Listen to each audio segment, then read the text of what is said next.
It's the radio guy, Mike Prince. Welcome to another episode of the Mike Prince Show. Our daily mission is to bring you news that you can use. Our social media handles are Instagram, Facebook, and Twitter, all at the Mike Prince Show. The YouTube channel is Open Mic Broadcast Network. Our website, obnradio.com, and our 24-hour dial-in message line, 713-570-6736. And without any further delay, we'll jump right into today's episode. We want to thank Dr. Tim Zachary, band director of the Prairie View A&M University Marching Storm, being our guest on Sunday Night Live. He is one of the listeners' favorites, and he did not disappoint on last night. For those of you who may have missed it, you can go back to the archive section and check that out, or you can simply go to our YouTube channel at Open Mic Broadcast Network. Doc, full of energy, innovation, and just plain old good talk about the world of band. So once again, be sure to go back and check that out in the archive section. I'd like to recognize sponsors. Attorney Lee Van Richardson, located at 1047 Austin Street in Hempstead, Texas. Their phone number is 979-826-8008. Diva Skin Conditioner, located at divafeet.com, D-I-V-A-H feet.com. Their phone number, 903-270-0026. Prairie View Athletic Club, serving student athletes since 1986. Their phone number is 936-857-5817. Temple of Refuge Ministries, located in Prairie View, Texas, at 45372 Old Highway 290. Brazos Valley Schools Credit Union. Several locations to serve you. Katy, Rosenberg, Brenham, Bryan, College Station, and Waller, Texas. Their phone numbers, toll free, 855-391-2149. If you or your business would like to be a part of the sponsorship team here at the Open Mic Broadcast Network, contact us at 832-213-8824. A lot of news dropped over the course of the weekend. Of course, the MAC FBS football conference shut things down, and rumors are circulating now that the Power Five have been having discussions over the weekend, and that they too may be making the announcements about the cancellation of fall competition. Meanwhile, throughout the other athletic ventures of the world, MLB baseball is collapsing. My beloved St. Louis Cardinals continue to be hit by the coronavirus attack. They have not been able to play since July 29th. And with the way things are looking, the fate of baseball could be coming to a close soon. Meanwhile, NFL football still sorting things out, trying to see how they're going to do what needs to be done. Schools are opening up throughout the country. Here locally in the Waller County, Texas area, they've taken flight on today. Some districts have. Others to be opening within the next couple of weeks. Got a couple of reports for you on today. Of course, we're accustomed to Mr. Rob Butler and his Southland Report. We'll also have Mr. Garrett Meyer. He'll bring some information from the Missouri Valley Conference in regards of football. This is Garrett with the Missouri Valley Football Report. Not much going on in the world of football, not much in the world of sports in general, but I just kind of wanted to weigh in a little bit on the upcoming season. May have transpired or what may yet transpire, depending if college football gets underway. Basically, it was projected to be a big year for the Valley. Obviously, national champion North Dakota State sitting on top of all the polls, probably the hands-on favorite win against Field for national championship again. Also, Northern Iowa, poised to have a good season. Illinois State had a fantastic showing in the playoffs last year, being one-dimensional on offense. They'll get their passing game back this year. And then South Dakota State got bit by the injury bug and really got hit hard by fumbleitis last year. I was kind of looking forward to seeing them clean things up and seen some really good competition in the Valley. Obviously, there's a lot of what I would imagine disappointed young men on these football teams, as well as a lot of disappointed fans. Whether or not football happens this year or not, hopefully everybody stays safe out there, stays healthy. The report is Missouri Valley is looking to having a spring conference schedule. It remains to be seen whether that will come to fruition, kind of depending on how the coronavirus impacts the nation, and particularly the Midwest and Upper Midwest.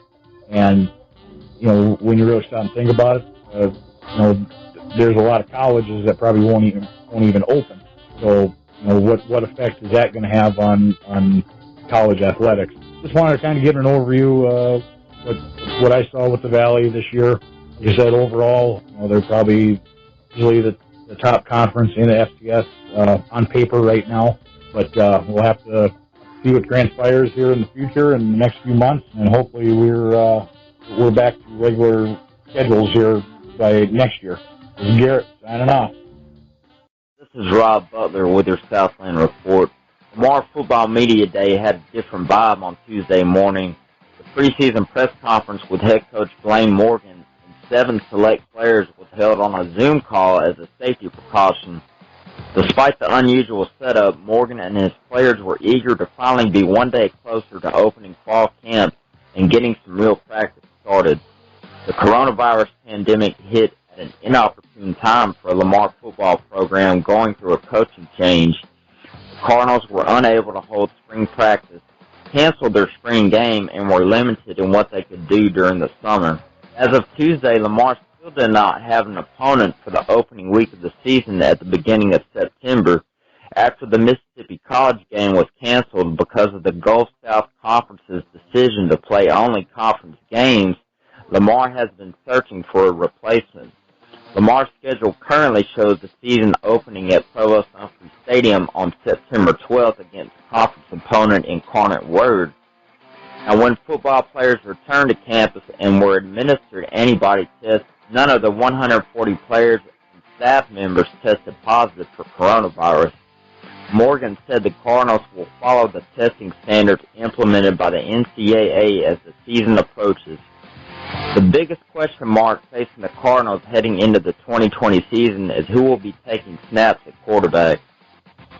Jermaine Givens played in 4 games as a freshman last season and completed 10 of 17 passes for 180 yards with an interception. He also rushed for 183 yards and a touchdown on 21 carries. Givens will be joined this year by junior transfer Jalen Dummett of Feather River College, transfer Alex Scott from Eastern Kentucky, and redshirt freshman Alex Connell and freshman Jake Smith. In his 2 seasons playing JUCO football, Dummett threw for over 2,600 yards and 14 touchdowns and completed 57% of his passes. He also ran for over 1,400 yards and 23 touchdowns. Scott played in 1 game as a redshirt junior for Eastern Kentucky in 2019, after appearing in 6 games as a redshirt sophomore and 11 games during his redshirt freshman year. He has thrown for 605 yards and 5 touchdowns during his career, while completing 45% of his passes. The Cardinals defense will have some familiar faces leading the team, including preseason all-conference selection Michael Lawson and defensive lineman Reggie Boseman. That's Rob Butler, Open Mic Broadcast Network.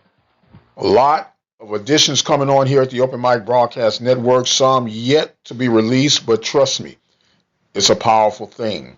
And we're thoroughly excited about the growth expansions here at the Open Mic Broadcast Network. We know that it takes a village to raise a child, and we take that same approach when it comes to us delivering content for you, the listener, on a daily basis. We encourage you to visit the website obnradio.com, click on the donation button, and just like that, you become a listening partner. For some of you who are listening, you may want to send in a traditional check. Make that check out to Open Mic Broadcast Network, P.O. Box 891, Prairie View, Texas, 77446. We want to thank you in advance and let you know that it is truly appreciated. And speaking of appreciation, many are beginning to appreciate even more the importance of what the Southwestern Athletic Conference and the MEAC would bring to the table when it comes to the world of athletics. We know that the MEAC had decided to shut things down for the fall. Now, of course, there's a possibility of them trying to bring something together for the spring. And of course, the Southwestern Athletic Conference initiated the thought process of having spring development. Just out of the world of hypothetical, what if the Southwestern Athletic Conference and the MEAC decided to go full Monty spring football on a regular? Here's why I say that. Neither conference totally deal with the FCS playoff structure because of the Celebration Bowl. And of course, the classic between Grambling and Southern. The MEAC and the SWAC have voluntarily opted out of FCS playoffs. Every now and then you do get an at-large bid from either conference, but for the most part, the conferences are not involved with FCS play. With that being said, do you think there would be enough interest for the SWAC and the MEAC to sustain a spring football concept which could generate additional revenues? Something to weigh out, something to consider. In fact, I think that'll be one of our polls this week. You can give us on what you feel about it by dialing in at 713-570-6736 and leave your thoughts and comments. We are working on more interviews, of course, for this week. I want to remind you that we are here daily. Don't forget, we also have The Journey, which will be featured on Wednesday. She Say Sports will be featured on Friday. We'll have various conference reports coming in. And, of course, the Carlos Brown Show, Saturday, 10 a.m. to 12 noon, right here at the Open Mic Broadcast Network. I am going to exit stage left for right now. My time is far spent. Thank you guys so much for being a part of our daily endeavors. I've got to go. Until the next time, I am the radio guy, Dr. Mike Prince. You guys be blessed. We'll see you on the other side.